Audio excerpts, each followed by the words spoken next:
পারবি না তুই ফাঁকি দিতে, যেখানে যাস হবে আমায় সঙ্গে নিতে।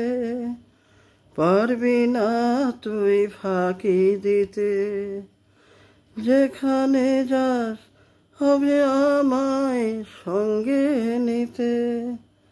আমি তোর পাশে মা, আমি তোর পাশে মা, ঠাই যদি পাই, মরণে ভয় করব না, মরণে ভয় করব না।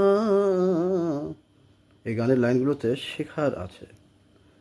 পারবি না তুই ফাঁকি দিতে, যেখানে যাস হবে আমায় সঙ্গে নিতে। মুসলিম শরিয়ায় মা যখন চলে যায় দুনিয়া থেকে, সেই সন্তান যদি তার মাকে পেতে চায় তাহলে তাকে কি করতে হবে? সৎ কাজের মাঝে থাকতে হবে, ঈমান লা ইলাহা ইল্লাল্লাহ কালিমার মধ্যে থাকতে হবে। আর মুসলমানের উপরে যে ফরজ 5টি রক্ষণ রয়েছে, প্রথমে কালিমা, নামাজ, রোজা, হজ, যাকাত, অবস্থা অনুযায়ী নিশ্চয়ই মাকে খুঁজে পাওয়া যাবে। কারণ মানুষ তো মরে, আল্লাহর কাছে প্রত্যাবর্তন করে।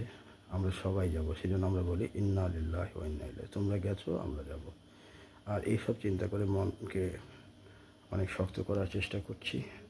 আমার মতো যদি কেউ আহত থাকে মায়ের শোকে, তাদেরকে আহ্বান করছি, তারা যদি আমার অনুভূতিকে অনুভব করে, নিশ্চয়ই আল্লাহ পাক ইহকালে আরও ভালো ভালো কাজ করার তৌফিক দান করবে। সবাইকে আমার আহ্বান। ধন্যবাদ।